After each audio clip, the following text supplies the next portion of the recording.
Case ಮುಚ್ಚಿ ಹಾಕೋದಕ್ಕೆ ಲಕ್ಷ ಲಕ್ಷ ಲಂಚ ಕೇಳಿದ್ದಾರೆ ಇಲ್ಲೊಬ್ಬ ಇನ್ಸ್ಪೆಕ್ಟರ್. ಈ ರೀತಿಯ ಆರೋಪ ಈಗ ಇನ್ಸ್ಪೆಕ್ಟರ್ ವಿರುದ್ಧ ಕೇಳಿ ಬರ್ತಾ ಇದೆ. ಇವರೂ ಕೂಡ ಮುಖ್ಯಮಂತ್ರಿ ಪದಕ ವಿಜೇತ ಇನ್ಸ್ಪೆಕ್ಟರೇ.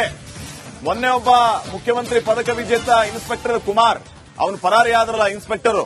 ಈಗ ಮತ್ತೊಬ್ಬ ಅದೇ ಸಿಎಂ ಪದಕ ವಿಜೇತ ಇನ್ಸ್ಪೆಕ್ಟರ್ ಲಂಚಾವತಾರದ ಕತೆ ಹೇಳ್ತಾ ಇದೀವಿ ಕೇಳಿ. ಮಂಗಳೂರು ಮಹಿಳಾ ಠಾಣೆಯ ಬಾಲಕೃಷ್ಣ ಅನ್ನೋ ಇನ್ಸ್ಪೆಕ್ಟರ್ ಮೇಲೆ ಈ ಆರೋಪ ಕೇಳಿ ಬರ್ತಾ ಇದೆ. ದರೋಡೆ ಕೇಸನ್ನ ಮುಚ್ಚಿ ಹಾಕೋದಕ್ಕೆ 3 ಲಕ್ಷ ರೂಪಾಯಿ ಲಂಚ ಕೇಳಿದ್ರ ಇವರು. ಈ ಇನ್ಸ್ಪೆಕ್ಟರ್ ವಿರುದ್ಧ ಈ 3 ಲಕ್ಷ ರೂಪಾಯಿ ಕೇಳಿರೋ ಆರೋಪ ಕೇಳಿ ಬರ್ತಾ ಇದೆ. ಬರೀ 3 ಲಕ್ಷ ರೂಪಾಯಿ ಮಾತ್ರ ಅಲ್ಲ, ಲಂಚದ ಜೊತೆಗೆ 50 ಗ್ರಾಂ ಚಿನ್ನಾಭರಣವೂ ಕೂಡ ಗುಳುಮಾಗಿದ್ದರ ಬಗ್ಗೆ ಈಗ ದೂರು ಬಂದಿದೆ. ಮಂಗಳೂರು ಎಸಿಪಿಗೆ ಬೆಳ್ತಂಗಡಿಯ ಮಹಿಳೆಯೊಬ್ಬರು ಲಿಖಿತ ದೂರನ್ನ ಕೊಟ್ಟಿದ್ದಾರೆ. 2024 ಜೂನ್ 28ನೇ ತಾರೀಕು ಉಳ್ಳಾಲದಲ್ಲಿ 65 ವರ್ಷದ ವ್ಯಕ್ತಿಯೊಬ್ಬರ ಮನೆಯಲ್ಲಿ ಕಳುವಾಗಿತ್ತು. 15 ಲಕ್ಷ ಬೆಲೆಯ 32 ಪವನ್ ಚಿನ್ನಾಭರಣ ಕಳುವಾದ ಬಗ್ಗೆ ಉಳ್ಳಾಲ್ ಠಾಣೆಗೆ ದೂರು ನೀಡಲಾಗಿತ್ತು. ಈ ಕೇಸನ್ನ ಮುಚ್ಚಿ ಹಾಕೋದಕ್ಕೆ ಲಂಚ ಕೇಳಿದ್ದಾರೆ ಅನ್ನೋ ಆರೋಪ. ದಿನೇಶ್ ನಮ್ಮ ಪ್ರತಿನಿಧಿ ಇನ್ನಷ್ಟು ಅಪ್ಡೇಟ್ಸ್ ಕೊಡ್ತಾರೆ. ದಿನೇಶ್, ಏನಿದು ಕೇಸ್? ಈ ಆರೋಪದ ಬಗ್ಗೆ ಏನ್ ಹೇಳ್ತಾರೆ ಇನ್ಸ್ಪೆಕ್ಟರ್?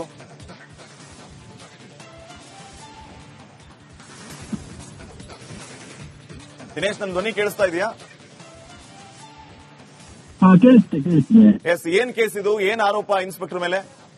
ಹೌದು, ಉಳ್ಳಾಲದಲ್ಲಿ ಇವರು ಮೊದಲು ಇನ್ಸ್ಪೆಕ್ಟರ್ ಆಗಿದ್ರು. ಅಲ್ಲಿ ಒಂದು ಪ್ರಕರಣಕ್ಕೆ ಸಂಬಂಧಿಸಿದಂತೆ ಏನು ಕೇಸ್ ದಾಖಲಿತ್ತು. ಆ ಒಂದು ಕೇಸ್ ದಾಖಲಿಸಿದ ಸಂದರ್ಭದಲ್ಲಿ ಮೂವರು, ಅಂದ್ರೆ ಏನು ಚಿನ್ನಾಭರಣ ಕಳವಾಗಿದ್ದ ಸಂಬಂಧ 3ರನ್ನು ಅರೆಸ್ಟ್ ಮಾಡಲಾಗಿತ್ತು. ಮತ್ತು ಆ ಒಂದು ಸಂಬಂಧಿಸಿದಂತೆ ಆ ಬೆಳ್ತಂಗಡಿ ಮೂಲಕದ ಯುವಕನೊಬ್ಬನು ಕೂಡ ಅರೆಸ್ಟ್ ಆಗಿದ್ದ. ಆಗ ಆತನನ್ನು ಬಿಡುಗಡೆ ಮಾಡೋದಕ್ಕೆ 3 ಲಕ್ಷ ರೂಪಾಯಿ ಕೇಳಿದ್ರು ಅನ್ನುವಂತ ಒಂದು ಆರೋಪ ಕೂಡ ಇರುವಂತದ್ದು. ಜೊತೆಗೆ ಆತ ಹಾಕಿದ್ದಂತ ಒಂದು ಚಿನ್ನಾಭರಣ ಏನಿತ್ತು ಅದನ್ನು ಕೂಡ ಈ ಇನ್ಸ್ಪೆಕ್ಟರ್ ಅಂದ್ರೆ ಬಾಲಕೃಷ್ಣ ಅನ್ನುವಂಥವರು ವಶಕ್ಕೆ ತೆಗೆದುಕೊಂಡಿದ್ರು ಅನ್ನುವಂತ ಆರೋಪಗಳು ಕೂಡ ಇರುವಂತದ್ದು. ಸದ್ಯ ಮುಚ್ಚಿ ಹಾಕೋದಕ್ಕೆ ಲಕ್ಷ ಲಕ್ಷ ಲಂಚ ಕೇಳಿದ್ದಾರೆ ಇಲ್ಲೊಬ್ಬ ಇನ್ಸ್ಪೆಕ್ಟರ್. ಈ ರೀತಿಯ ಆರೋಪ ಈಗ ಇನ್ಸ್ಪೆಕ್ಟರ್ ವಿರುದ್ಧ ಕೇಳಿ ಬರ್ತಾ ಇದೆ. ಇವರೂ ಕೂಡ ಮುಖ್ಯಮಂತ್ರಿ ಪದಕ ವಿಜೇತ ಇನ್ಸ್ಪೆಕ್ಟರೇ. ಮೊನ್ನೆ ಒಬ್ಬ ಮುಖ್ಯಮಂತ್ರಿ ಪದಕ ವಿಜೇತ ಇನ್ಸ್ಪೆಕ್ಟರ್ ಕುಮಾರ್, ಅವನು ಪರಾರಿಯಾದ್ರಲ್ಲ ಇನ್ಸ್ಪೆಕ್ಟರ್. ಈಗ ಮತ್ತೊಬ್ಬ ಅದೇ ಸಿಎಂ ಪದಕ ವಿಜೇತ ಇನ್ಸ್ಪೆಕ್ಟರ್ ಲಂಚಾವತಾರದ ಕತೆ ಹೇಳ್ತಾ ಇದೀವಿ ಕೇಳಿ. ಮಂಗಳೂರು ಮಹಿಳಾ ಠಾಣೆಯ ಬಾಲಕೃಷ್ಣ ಅನ್ನೋ ಇನ್ಸ್ಪೆಕ್ಟರ್ ಮೇಲೆ ಈ ಆರೋಪ ಕೇಳಿ ಬರ್ತಾ ಇದೆ. ದರೋಡೆ ಕೇಸನ್ನ ಮುಚ್ಚಿ ಹಾಕೋದಕ್ಕೆ 3 ಲಕ್ಷ ರೂಪಾಯಿ ಲಂಚ ಕೇಳಿದ್ರ ಇವರು. ಈ ಇನ್ಸ್ಪೆಕ್ಟರ್ ವಿರುದ್ಧ ಈ 3 ಲಕ್ಷ ರೂಪಾಯಿ ಕೇಳಿರೋ ಆರೋಪ ಕೇಳಿ ಬರ್ತಾ ಇದೆ. ಬರೀ 3 ಲಕ್ಷ ರೂಪಾಯಿ ಮಾತ್ರ ಅಲ್ಲ, ಲಂಚದ ಜೊತೆಗೆ 50 ಗ್ರಾಂ ಚಿನ್ನಾಭರಣವೂ ಕೂಡ ಗುಳುಮಾಗಿದ್ದರ ಬಗ್ಗೆ ಈಗ ದೂರು ಬಂದಿದೆ. ಮಂಗಳೂರು ಎಸಿಪಿಗೆ ಬೆಳ್ತಂಗಡಿಯ ಮಹಿಳೆಯೊಬ್ಬರು ಲಿಖಿತ ದೂರನ್ನ ಕೊಟ್ಟಿದ್ದಾರೆ. 2024 ಜೂನ್ 28ನೇ ತಾರೀಕು ಉಳ್ಳಾಲದಲ್ಲಿ 65 ವರ್ಷದ ವ್ಯಕ್ತಿಯೊಬ್ಬರ ಮನೆಯಲ್ಲಿ ಕಳುವಾಗಿತ್ತು. 15 ಲಕ್ಷ ಬೆಲೆಯ 32 ಪವನ್ ಚಿನ್ನಾಭರಣ ಕಳುವಾದ ಬಗ್ಗೆ ಉಳ್ಳಾಲ್ ಠಾಣೆಗೆ ದೂರು ನೀಡಲಾಗಿತ್ತು. ಈ ಕೇಸನ್ನ ಮುಚ್ಚಿ ಹಾಕೋದಕ್ಕೆ ಲಂಚ ಕೇಳಿದ್ದಾರೆ ಅನ್ನೋ ಆರೋಪ.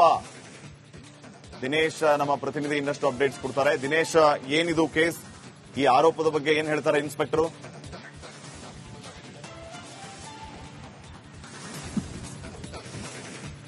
ದಿನೇಶ್, ನನ್ನ ಧ್ವನಿ ಕೇಳಿಸ್ತಾ ಇದೆಯಾ? ಎಸ್, ಏನ್ ಕೇಸ್ ಇದು? ಏನ್ ಆರೋಪ ಇನ್ಸ್ಪೆಕ್ಟರ್ ಮೇಲೆ? ಹೌದು, ಉಳ್ಳಾಲದಲ್ಲಿ ಇವರು ಮೊದಲು ಇನ್ಸ್ಪೆಕ್ಟರ್ ಆಗಿದ್ರು. ಅಲ್ಲಿ ಒಂದು ಪ್ರಕರಣಕ್ಕೆ ಸಂಬಂಧಿಸಿದಂತೆ ಏನು ಕೇಸ್ ದಾಖಲಿತ್ತು. ಆ ಒಂದು ಕೇಸ್ ದಾಖಲಿಸಿದ ಸಂದರ್ಭದಲ್ಲಿ ಮೂವರು, ಅಂದ್ರೆ ಏನು ಚಿನ್ನಾಭರಣ ಕಳವಾಗಿದ್ದ ಸಂಬಂಧ 3ರನ್ನು ಅರೆಸ್ಟ್ ಮಾಡಲಾಗಿತ್ತು. ಮತ್ತು ಆ ಒಂದು ಸಂಬಂಧಿಸಿದಂತೆ ಆ ಬೆಳ್ತಂಗಡಿ ಮೂಲಕದ ಯುವಕನೊಬ್ಬನು ಕೂಡ ಅರೆಸ್ಟ್ ಆಗಿದ್ದ. ಆಗ ಆತನನ್ನು ಬಿಡುಗಡೆ ಮಾಡೋದಕ್ಕೆ 3 ಲಕ್ಷ ರೂಪಾಯಿ ಕೇಳಿದ್ರು ಅನ್ನುವಂತ ಒಂದು ಆರೋಪ ಕೂಡ ಇರುವಂತದ್ದು. ಜೊತೆಗೆ ಆತ ಹಾಕಿದ್ದಂತ ಒಂದು ಚಿನ್ನಾಭರಣ ಏನಿತ್ತು ಅದನ್ನು ಕೂಡ ಈ ಇನ್ಸ್ಪೆಕ್ಟರ್ ಅಂದ್ರೆ ಬಾಲಕೃಷ್ಣ ಅನ್ನುವಂಥವರು ವಶಕ್ಕೆ ತೆಗೆದುಕೊಂಡಿದ್ರು ಅನ್ನುವಂತ ಆರೋಪಗಳು ಕೂಡ ಇರುವಂತದ್ದು. ಸದ್ಯ ಎಸಿಪಿ ಧನ್ಯ ನಾಯಕ್ ಅವರಿಗೆ ಮನವಿಯನ್ನು ಕೂಡ ಮಾಡಿರುವಂತದ್ದು. ಅವರು ಈ ಬಗ್ಗೆ ತನಿಖೆಯನ್ನು ಕೂಡ ಮಾಡ್ತಾ ಇರುವಂತದ್ದು. Shripad, okay, thank you Dinesh ಮಾಹಿತಿಗಾಗಿ. ನೋಡಿ, ಕೇಸ್ ಮುಚ್ಚಿ ಹಾಕೋದಕ್ಕೆ ಲಕ್ಷ ಲಕ್ಷ ಲಂಚ ಕೇಳ್ತಾರೆ ಇವರು. ಆರಕ್ಷಕರು ಭಕ್ಷಕರಾಗುವ ಕತೆ ಇದು.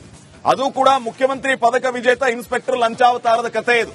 ಮೊನ್ನೆ ಒಬ್ಬ ಸಿಎಂ ಪದಕ ವಿಜೇತ ಇನ್ಸ್ಪೆಕ್ಟರ್ ಕುಮಾರ್, ಅನ್ನಪೂರ್ಣೇಶ್ವರಿ ನಗರ ಠಾಣೆಯ ಇನ್ಸ್ಪೆಕ್ಟರ್ ಪರಾರಿಯಾಗಿದ್ರು. ಅವ್ರದ್ದು ಕೂಡ ಇದೇ ರೀತಿಯ ಒಂದು ಕೇಸು.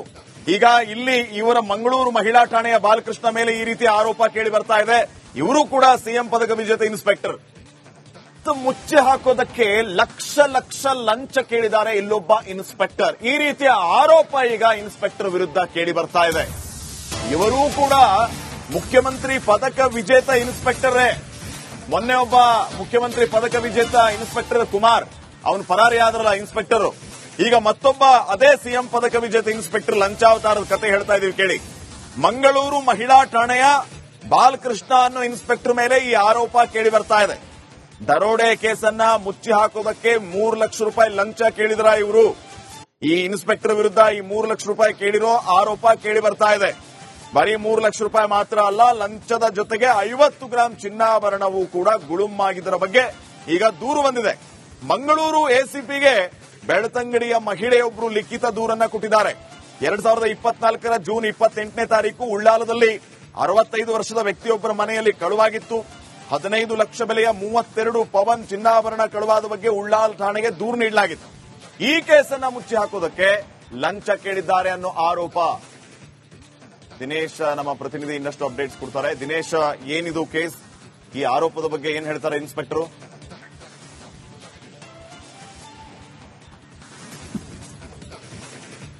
ದಿನೇಶ್, ನನ್ನ ಧ್ವನಿ ಕೇಳಿಸ್ತಾ ಇದೆಯಾ? ಕೇಳಿಸ್ತೆ. ಎಸ್, ಏನ್ ಕೇಸ್ ಇದು? ಏನ್ ಆರೋಪ ಇನ್ಸ್ಪೆಕ್ಟರ್ ಮೇಲೆ?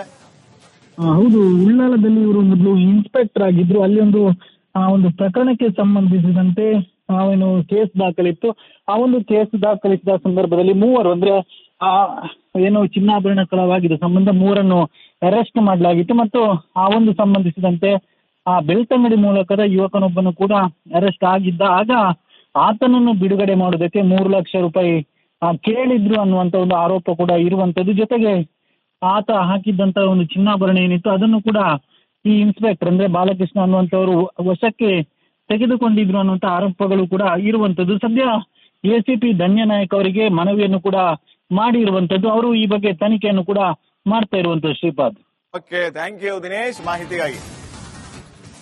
ನೋಡಿ, ಕೇಸ್ ಮುಚ್ಚಿ ಹಾಕೋದಕ್ಕೆ ಲಕ್ಷ ಲಕ್ಷ ಲಂಚ ಕೇಳ್ತಾರೆ ಇವರು. ಆರಕ್ಷಕರು ಭಕ್ಷಕರಾಗುವ ಕತೆ ಇದು. ಅದು ಕೂಡ ಮುಖ್ಯಮಂತ್ರಿ ಪದಕ ವಿಜೇತ ಇನ್ಸ್ಪೆಕ್ಟರ್ ಲಂಚಾವತಾರದ ಕತೆ ಇದು. ಮೊನ್ನೆ ಒಬ್ಬ ಸಿಎಂ ಪದಕ ವಿಜೇತ ಇನ್ಸ್ಪೆಕ್ಟರ್ ಕುಮಾರ್, ಅನ್ನಪೂರ್ಣೇಶ್ವರಿ ನಗರ ಠಾಣೆಯ ಇನ್ಸ್ಪೆಕ್ಟರ್ ಪರಾರಿಯಾಗಿದ್ರು. ಅವ್ರದ್ದು ಕೂಡ ಇದೇ ರೀತಿಯ ಒಂದು ಕೇಸು. ಈಗ ಇಲ್ಲಿ ಇವರ ಮಂಗಳೂರು ಮಹಿಳಾ ಠಾಣೆಯ ಬಾಲಕೃಷ್ಣ ಮೇಲೆ ಈ ರೀತಿಯ ಆರೋಪ ಕೇಳಿ ಬರ್ತಾ ಇದೆ. ಇವರು ಕೂಡ ಸಿಎಂ ಪದಕ ವಿಜೇತ ಇನ್ಸ್ಪೆಕ್ಟರ್. ಮುಚ್ಚಿ ಹಾಕೋದಕ್ಕೆ ಲಕ್ಷ ಲಕ್ಷ ಲಂಚ ಕೇಳಿದ್ದಾರೆ ಇಲ್ಲೊಬ್ಬ ಇನ್ಸ್ಪೆಕ್ಟರ್. ಈ ರೀತಿಯ ಆರೋಪ ಈಗ ಇನ್ಸ್ಪೆಕ್ಟರ್ ವಿರುದ್ಧ ಕೇಳಿ ಬರ್ತಾ ಇದೆ. ಇವರೂ ಕೂಡ ಮುಖ್ಯಮಂತ್ರಿ ಪದಕ ವಿಜೇತ ಇನ್ಸ್ಪೆಕ್ಟರೇ. ಮೊನ್ನೆ ಒಬ್ಬ ಮುಖ್ಯಮಂತ್ರಿ ಪದಕ ವಿಜೇತ ಇನ್ಸ್ಪೆಕ್ಟರ್ ಕುಮಾರ್, ಅವನು ಪರಾರಿಯಾದ್ರಲ್ಲ ಇನ್ಸ್ಪೆಕ್ಟರ್. ಈಗ ಮತ್ತೊಬ್ಬ ಅದೇ ಸಿಎಂ ಪದಕ ವಿಜೇತ ಇನ್ಸ್ಪೆಕ್ಟರ್ ಲಂಚಾವತಾರದ ಕತೆ ಹೇಳ್ತಾ ಇದೀವಿ ಕೇಳಿ. ಮಂಗಳೂರು ಮಹಿಳಾ ಠಾಣೆಯ ಬಾಲಕೃಷ್ಣ ಅನ್ನೋ ಇನ್ಸ್ಪೆಕ್ಟರ್ ಮೇಲೆ ಈ ಆರೋಪ ಕೇಳಿ ಬರ್ತಾ ಇದೆ. ದರೋಡೆ ಕೇಸನ್ನ ಮುಚ್ಚಿ ಹಾಕೋದಕ್ಕೆ 3 ಲಕ್ಷ ರೂಪಾಯಿ ಲಂಚ ಕೇಳಿದ್ರ ಇವರು.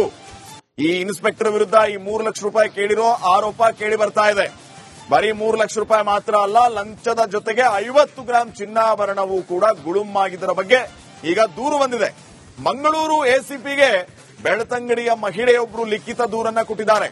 2024ರ ಜೂನ್ 28ನೇ ತಾರೀಕು ಉಳ್ಳಾಲದಲ್ಲಿ 65 ವರ್ಷದ ವ್ಯಕ್ತಿಯೊಬ್ಬರ ಮನೆಯಲ್ಲಿ ಕಳುವಾಗಿತ್ತು. 15 ಲಕ್ಷ ಬೆಲೆಯ 32 ಪವನ್ ಚಿನ್ನಾಭರಣ ಕಳುವಾದ ಬಗ್ಗೆ ಉಳ್ಳಾಲ ಠಾಣೆಗೆ ದೂರು ನೀಡಲಾಗಿತ್ತು. ಈ ಕೇಸನ್ನ ಮುಚ್ಚಿ ಹಾಕೋದಕ್ಕೆ ಲಂಚ ಕೇಳಿದ್ದಾರೆ ಅನ್ನೋ ಆರೋಪ. ದಿನೇಶ್ ನಮ್ಮ ಪ್ರತಿನಿಧಿ ಇನ್ನಷ್ಟು ಅಪ್ಡೇಟ್ಸ್ ಕೊಡ್ತಾರೆ. ದಿನೇಶ್, ಏನಿದು ಕೇಸ್? ಈ ಆರೋಪದ ಬಗ್ಗೆ ಏನ್ ಹೇಳ್ತಾರೆ ಇನ್ಸ್ಪೆಕ್ಟರ್?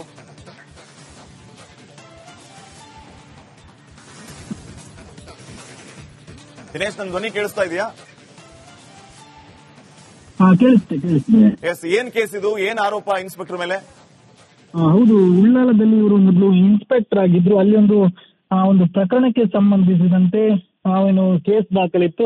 ಆ ಒಂದು ಕೇಸ್ ದಾಖಲಿಸಿದ ಸಂದರ್ಭದಲ್ಲಿ ಮೂವರು, ಅಂದ್ರೆ ಏನು ಚಿನ್ನಾಭರಣ ಕಳವಾಗಿದೆ ಸಂಬಂಧ ಮೂರನ್ನು ಅರೆಸ್ಟ್ ಮಾಡಲಾಗಿತ್ತು. ಮತ್ತು ಆ ಒಂದು ಸಂಬಂಧಿಸಿದಂತೆ ಆ ಬೆಳ್ತಂಗಡಿ ಮೂಲಕದ ಯುವಕನೊಬ್ಬನು ಕೂಡ ಅರೆಸ್ಟ್ ಆಗಿದ್ದ. ಆಗ ಆತನನ್ನು ಬಿಡುಗಡೆ ಮಾಡೋದಕ್ಕೆ 3 ಲಕ್ಷ ರೂಪಾಯಿ ಕೇಳಿದ್ರು ಅನ್ನುವಂತ ಒಂದು ಆರೋಪ ಕೂಡ ಇರುವಂತದ್ದು. ಜೊತೆಗೆ ಆತ ಹಾಕಿದ್ದಂತ ಒಂದು ಚಿನ್ನಾಭರಣ ಏನಿತ್ತು ಅದನ್ನು ಕೂಡ ಈ ಇನ್ಸ್ಪೆಕ್ಟರ್ ಅಂದ್ರೆ ಬಾಲಕೃಷ್ಣ ಅನ್ನುವಂಥವರು ವಶಕ್ಕೆ ತೆಗೆದುಕೊಂಡಿದ್ರು ಅನ್ನುವಂತ ಆರೋಪಗಳು ಕೂಡ ಇರುವಂತದ್ದು. ಸದ್ಯ ಎಸಿಪಿ ಧನ್ಯನಾಯಕ್ ಅವರಿಗೆ ಮನವಿಯನ್ನು ಕೂಡ ಮಾಡಿರುವಂತದ್ದು. ಅವರು ಈ ಬಗ್ಗೆ ತನಿಖೆಯನ್ನು ಕೂಡ ಮಾಡ್ತಾ ಇರುವಂತದ್ದು. Shripad, okay, thank you Dinesh ಮಾಹಿತಿಗಾಗಿ. ನೋಡಿ, ಕೇಸು ಮುಚ್ಚಿ ಹಾಕೋದಕ್ಕೆ ಲಕ್ಷ ಲಕ್ಷ ಲಂಚ ಕೇಳ್ತಾರೆ ಇವರು. ಆರಕ್ಷಕರು ಭಕ್ಷಕರಾಗುವ ಕತೆ ಇದು. ಅದು ಕೂಡ ಮುಖ್ಯಮಂತ್ರಿ ಪದಕ ವಿಜೇತ ಇನ್ಸ್ಪೆಕ್ಟರ್ ಲಂಚಾವತಾರದ ಕಥೆ ಇದು. ಮೊನ್ನೆ ಒಬ್ಬ ಸಿಎಂ ಪದಕ ವಿಜೇತ ಇನ್ಸ್ಪೆಕ್ಟರ್ ಕುಮಾರ್ ಅನ್ನಪೂರ್ಣೇಶ್ವರಿ ನಗರ ಠಾಣೆಯ ಇನ್ಸ್ಪೆಕ್ಟರ್ ಪರಾರಿಯಾಗಿದ್ರು. ಅವ್ರದ್ದು ಕೂಡ ಇದೇ ರೀತಿಯ ಒಂದು ಕೇಸು. ಈಗ ಇಲ್ಲಿ ಇವರ ಮಂಗಳೂರು ಮಹಿಳಾ ಠಾಣೆಯ ಬಾಲಕೃಷ್ಣ ಮೇಲೆ ಈ ರೀತಿಯ ಆರೋಪ ಕೇಳಿ ಬರ್ತಾ ಇದೆ. ಇವರು ಕೂಡ ಸಿಎಂ ಪದಕ ವಿಜೇತ ಇನ್ಸ್ಪೆಕ್ಟರ್.